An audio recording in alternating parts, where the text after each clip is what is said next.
Hello friends, we're here for another edition of the Good Vibe Show with me, Vivek Atray. And today my guest is an outstanding gentleman, Major General Neeraj Bali. Welcome sir to the show. Thank you, Vivek. And he is of course a former army officer from the Bihar regiment, but an officer with a difference. He started writing and he's written a book which we'll talk about very soon. It's called The Winning Culture. And he's compared or brought in the culture of the army and how it can be applied to the corporate world.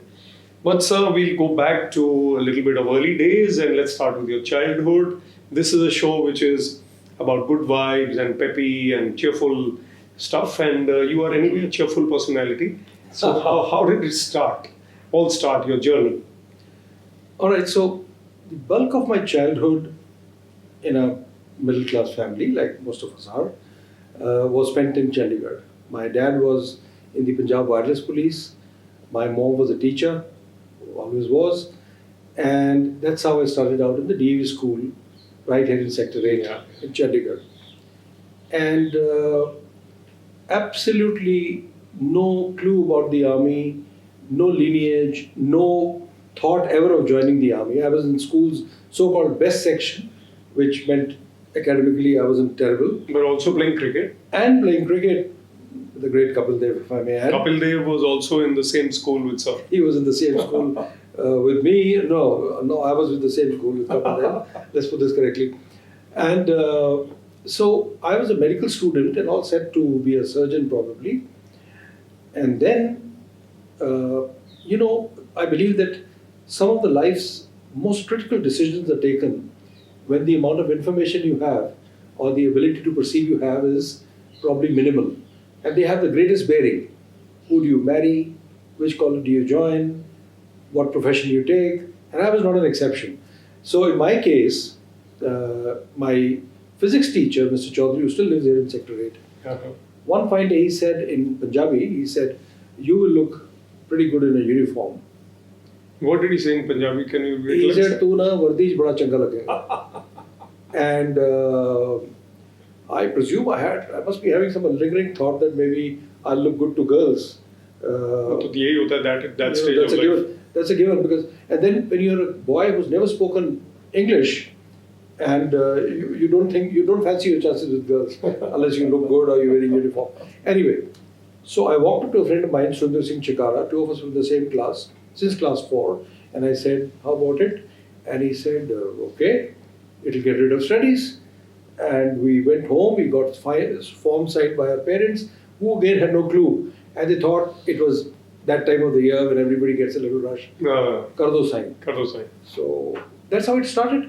But the fact is that we succeeded in the SSB. Thank God the army doesn't check your communication skills in English. So we both got through. In fact, we got through with very good marks. And eventually both of us ended up in NDA. No, but a quick rewind. What this teacher said was, "Tu vardi bada changa lagega, tu NDA chale ja." And I said, "Sir, ye NDA ki hunda hai?" And I could see in his eyes that he didn't know the full form. And then he said, "A Faujiyan da 5-star hostel hai." I see. Never has a bigger lie been told to me. National Defence Academy, my beloved alma mater, is a concentration camp multiplied by 5 jails. All right. And I remembered Mr. Chaudhary every single moment of that first 1 year at least. Remembered him very colorfully in your mind. We were not in a 5-star, we were not in a hostel, and we were not officers. So all of that together. So that's how it really started. Yeah. But then growing up in Chandigarh had its own charm, and that this city provides so much foundation to youngsters. So when you went to join at 16, or what age were you? 16. So did you feel confident? Were you like wary? Were you? You said your communication skills weren't great. Now they're superlative. So what changed? See, Vivek, I'm just going to turn to a serious note for a minute. I do believe, I'm sure, like most people who think about children, parenting is a very critical element in how we turn out to be. Right. And I have never had to fight for love in my life with my parents. It was a given. I did good, bad, ugly. They were with you. I'm still a good guy, right? I think that put an element of confidence. Some would say cockiness in me, which carried me through. And but when I went to NDA, initially I was overawed for sure. Overawed, perpetually tired, battered. लेकिन ये मेरा ख्याल कभी नहीं आया कि मैं यहाँ से भाग जाऊँ. अच्छा. ये कभी नहीं आया. और 6 महीने के बाद when I came back home, and my father learned that about 30 or 40 cadets had run away because of the grueling conditions, he told me very slowly, he said, if you're not liking it there by any chance, we are willing to pay. I never heard of this word. I said, ये तो ख्याल ही नहीं आया मेरे को कभी कि छोड़ के आना है. So there was that element of confidence. But yes, English was a problem. There was a guy called ex-IAS who was 5 turns senior to me. And when I just joined one day, he came and put a hand on his nameplate and said, "What's my name?" We were expected to remember. मुझे नहीं पता था. So he said, "I'll give you one chance." He put his hand down. And a typical Punjabi, I said, किसी का नाम X से तो शुरू नहीं हो सकता. ये इसने नकली बनाई है. He's a prank. He put his hand again and said, "Tell me my name." I said, "Sir, I don't know." He said, "Are you also blind?" I said, "No, sir." He said, "I just told you. I just showed you." I said, "That's not your name." He said, "Most interesting. Why?" I said, "There's no human being with a name starting with X." His name was Zerzex Feroz Edrinwala. My God. And he's the guy pronounced to me that day. He said, "Mr. Bali, whatever else you do in life, you won't learn English." Didn't really turn out to be true. It turned out to be very different. Yeah, but I tell you, I must bring the Kapil Dev incident here because we're going to talk about your career and then the Winning Culture book. You told me an incident when you were in school, and that was to do with English as well. So that is a different incident. Tell us about that. Absolutely. So, I joined the school cricket team as a leg spinner and maybe a batsman of some sorts. But my essential capabilities were used in always putting the matting. Okay, I was one of the couple of guys go to mat lagao, isme khutiyan gaado, and that was my job, and then wrap it up again. All right, maybe my talent is not really recognized. You were a teenager, or what were you? Yeah, I would be 13 or 14. or something, right? And then came Kapil Dev, junior to me, and joined the team. And he was very fast, a little high-headed in those days. But who had ever imagined what he's going to be? We played together for 1 year. I remember once he took 10 wickets against one of the schools there, one of the government schools. They couldn't face him. They couldn't face him. It looked like those guys had been practicing with a tennis ball probably. And so then next year, Kapil was kicked upstairs to the senior team, and me, to provide stability to the junior team, or because of my talent, मैं वहीं रह गया junior team में. उसके बाद मैंने cricket छोड़ दी because I was a medical student. Now, Kapil and I didn't meet for 25 years or more. There was another guy, Mohanendra Singh Chauhan, also in the same team. We used to call him Moni. So Moni also became an officer with me, and both of us were lieutenant colonels in Mau in Madhya Pradesh. Moni went to Delhi, met Kapil, came back and said, "Oh, I met Kapil, बड़ा अच्छा लगा. हमने school की बातें की, cricket की बातें की, and as men talk, रात को बैठ के हमने एक बॉटल रेड लेबल की चटका दी, बड़ा अच्छा लगा. सबकी बात हुई. I was dying to ask him. मेरी बात हुई कोई Kapil? Did he remember me? But thinking that he may not remember my leg spin, You didn't ask. I didn't ask. I didn't want my heart broken. And suddenly Moni surprised me. He said, "Kapil remembered you." I said, "Wow." So then I was a good player. I said, "What did he say?" I said, I reminded him, "Remember Neeraj Bali? He's also in the army." And Kapil said, हाँ जितनी अंग्रेजी चंगी सी. So all right, Kapil, I have to say this on camera. Kapil Dev, thank you. But one thing, the person in the army didn't think you were any good at English. Kapil Dev thought you were super. It's all relative. Everything is relative. If you heard Kapil Dev speak, it's from my school. Let me say no more. I know him well. We are kith and kin. You know him well too, and we fond of him for his cricket. But a very warm person. Very warm person. Very warm. Let me just quickly tell you about Kapil as a kid. There is one quality he had from day one. He was super confident. Yeah.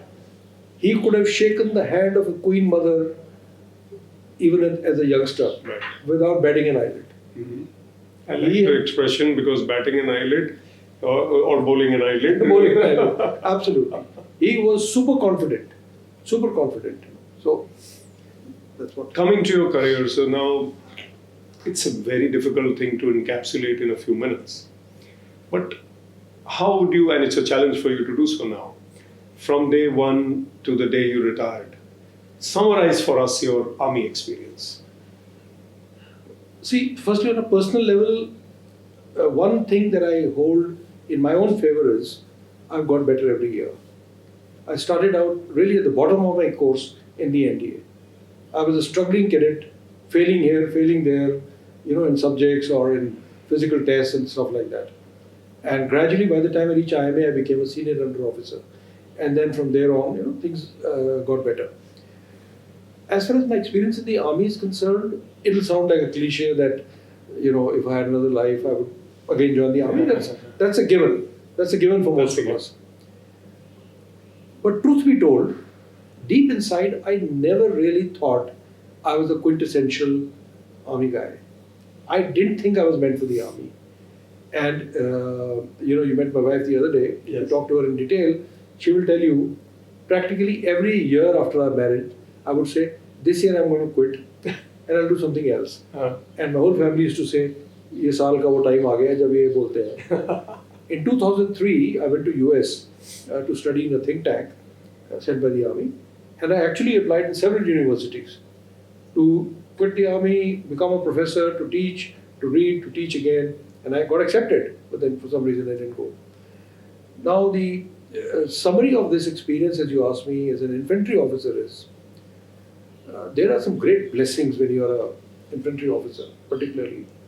First of all, you are perpetually in contact with troops. You are perpetually in contact with the ground realities.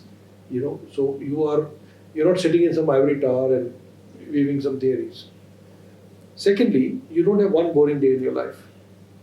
I can sit here all day, all night, tell you stories about, without sounding very personal, I can tell you stories how rich your life is by virtue of being an army officer and then by being virtue of an infantry officer, both in action and in play. Very well said. That's very well said. It's a very content-filled, rich life, as you say. Absolutely.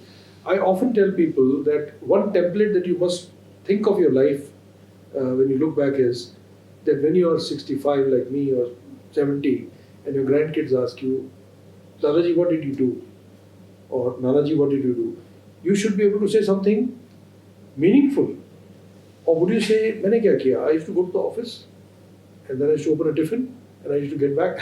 I'm simplifying it. So there is no shortage of that storytelling here. And there is no shortage of a very rich life, which is a great blessing to me.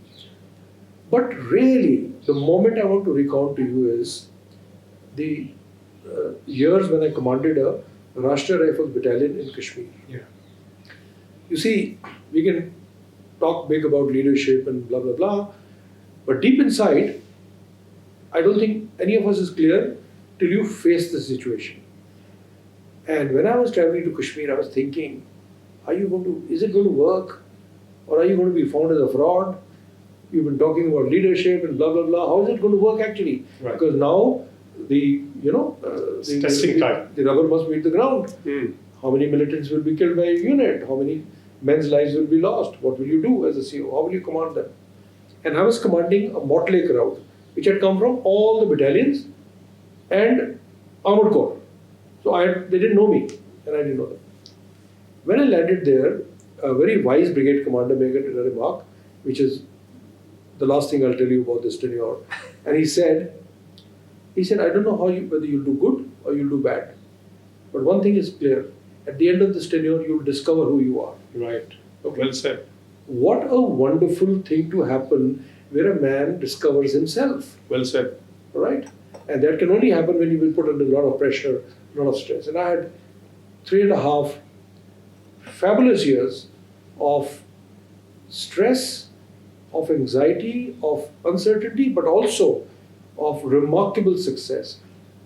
Successive corps commanders told me that my unit was the most successful battalion in the valley for anti-terrorist roles. Superb. Okay. So I got a great team, I got great people, and somehow we were thrown into an area which was full of these guys, the militant. So yeah, that is really the summary. Of course, one has done many other things. Did you think you'll become a general, major general? What Never. did you think you'll were in the beginning, or as you went along? Where did you think you'll end up? And The short answer to this question is who knows. When I speak to the college students now or school children, I tell them each one of you knows he wants to be successful, right? I want to be successful, but what is that success? We don't really know. We have no clue. We can joke, I'll be the chief of army staff one day, I'll be a general. But was I sure ever? No, not at all. Army is a very slim pyramid. Very few people get there on top, and one has to be fortunate, of course hard work, and certain amount of luck to get there. No, I never thought I'd be a general.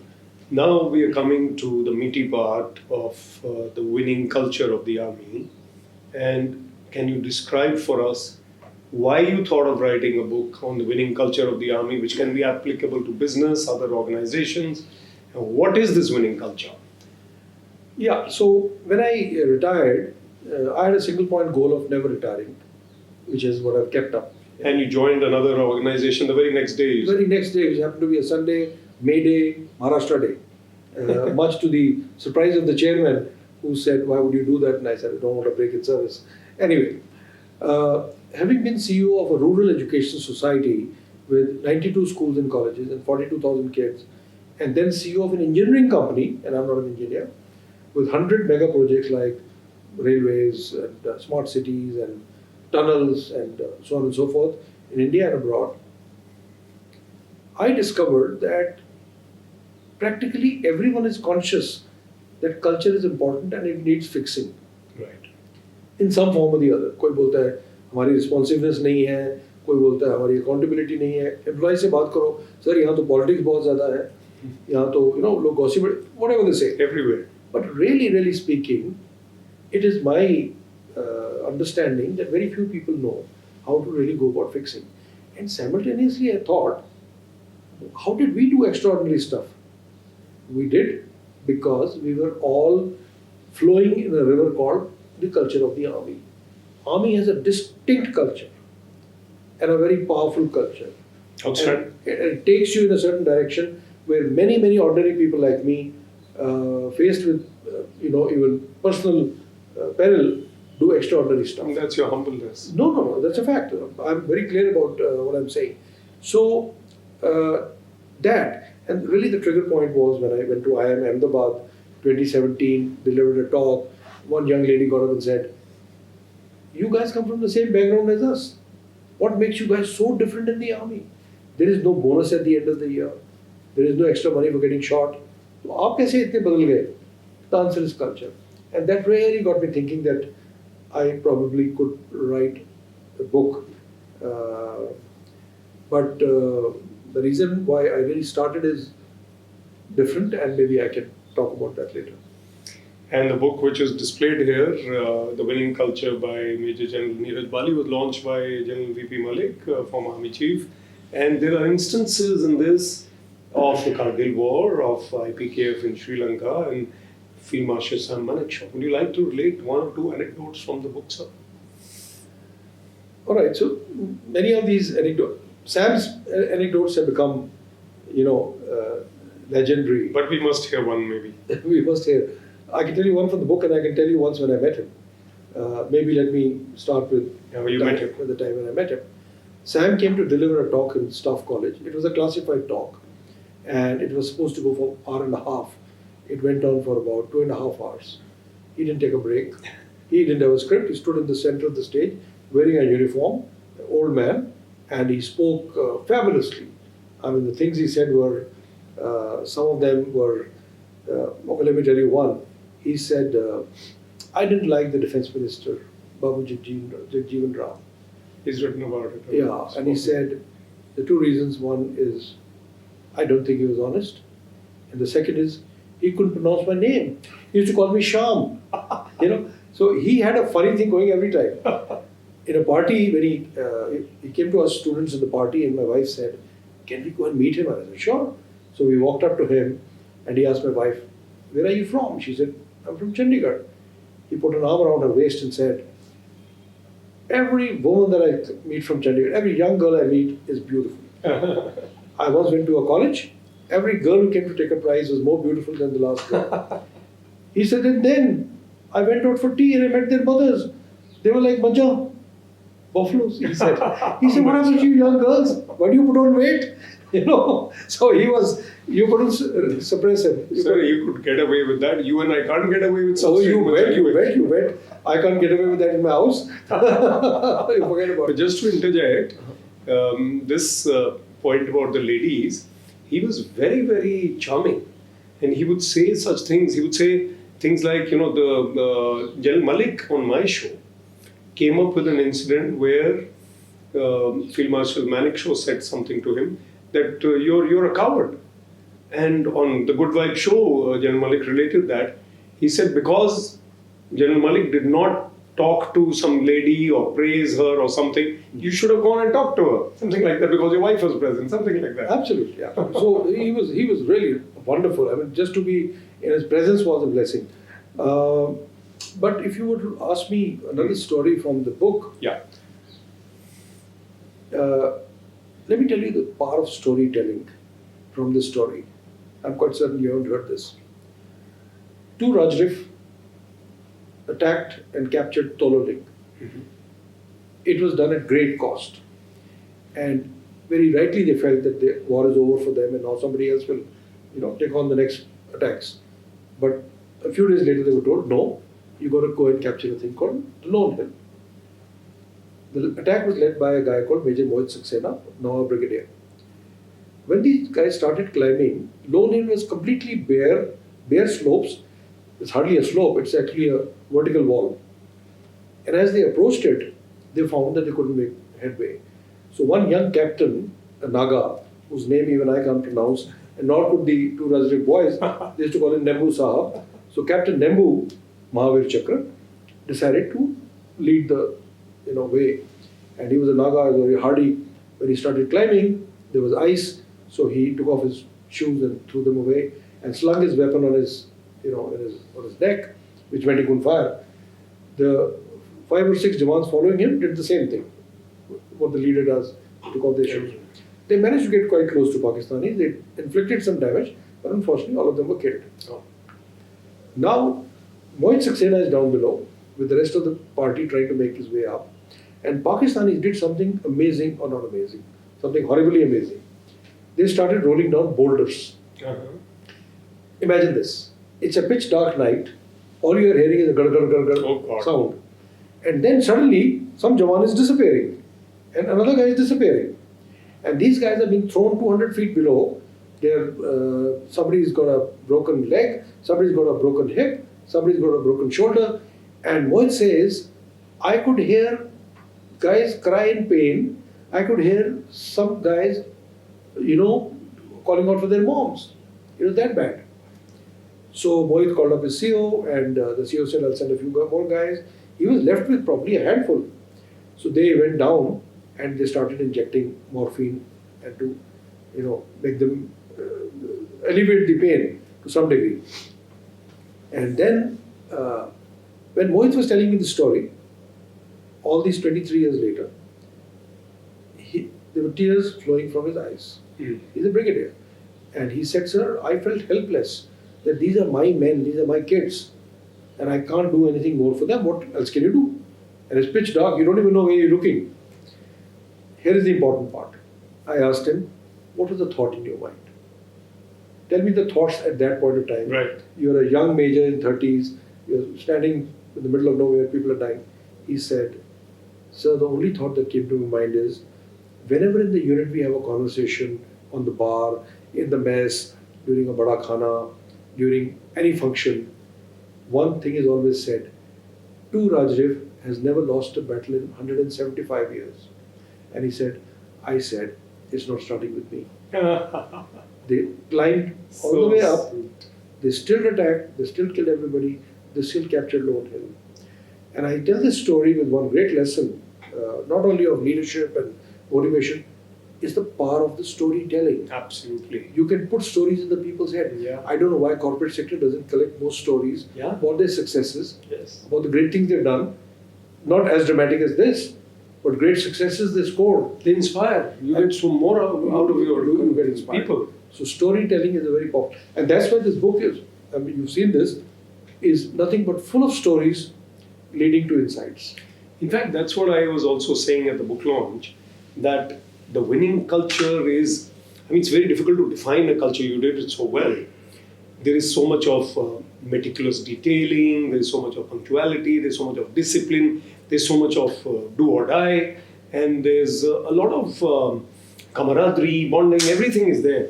But that fire in the belly is something which is also part of the culture and which is like nowhere else in the world.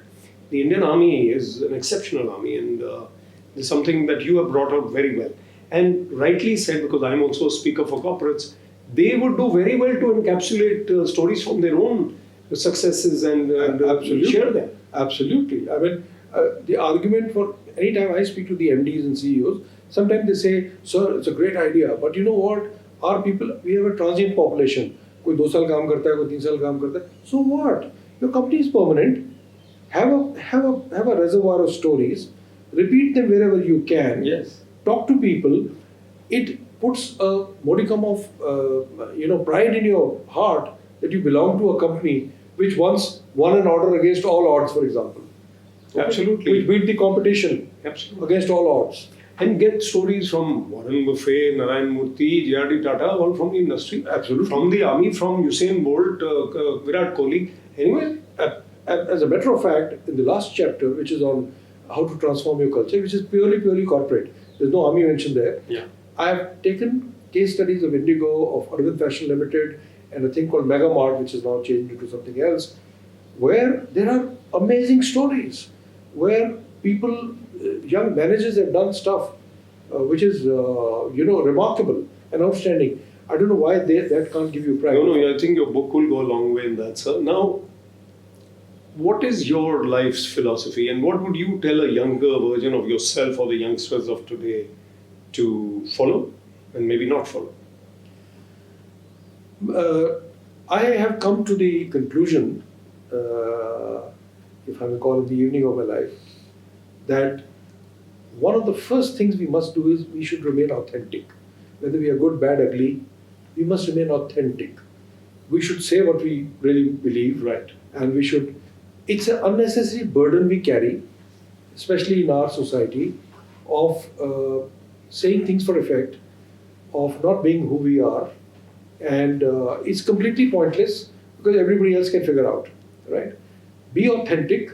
When you're authentic, first of all, you don't have to make up stories, and secondly, people actually follow you.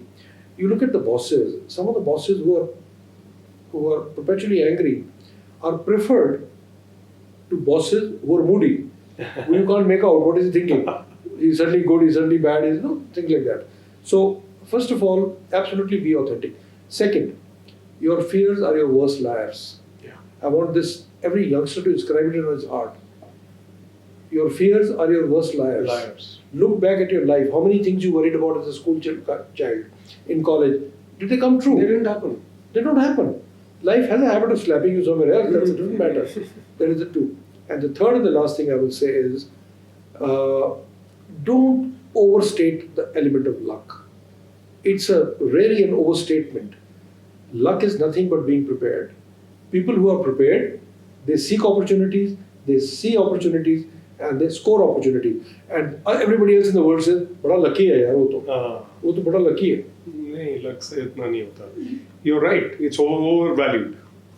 It's highly overvalued, and I don't know how much time we have, but if I may take just 30 seconds more. I delivered a talk to the infantry school young officers, and 200 of them sitting in very nice civilian clothes. And one Sardar chap got up and said, "You said a lot of things about operational success that you've had. Could it be that you're just lucky? Maybe. So how much luck has played in your role in your life?" I said, "Before I say this, congratulations for being so well dressed, for speaking so articulately. So you come from what, an English school?" He said, "No, sir, I'm from a government school, but I've taught myself to dress up well because I'm an officer and to speak well." I said, "Great." And at the end of this talk, we're all going to the Army Club in Mao, and I'm painting a scenario. All the girls are dancing. One pretty girl is left. You and 3 other boys walk up and ask for a dance. Who's likely to succeed? All the young officers laughed. And this guy said, I'll succeed, sir. Look, I'm well dressed, I speak well. And I said, what the other 3 will say? They said, "Bada lucky hai yaar." You're not lucky. You were prepared. That is what it is. Very well said. It's a great story, and in fact, it's a great lesson for everyone. The harder I work, the luckier I get. Absolutely. That's a famous quote. Absolutely right. So I think the learnings from this session are wonderful, sir. I hope your book does very well. Thank you. It is already rocking on Amazon, and you are a great addition to this literary circle that we have, various kinds of circles. And also the Good Vibe Show is delighted to have you, and I am delighted personally. Thank you. Thank you very much for coming, sir. It's been a pleasure and an honor. Thank you. Thank you, sir. Thank you.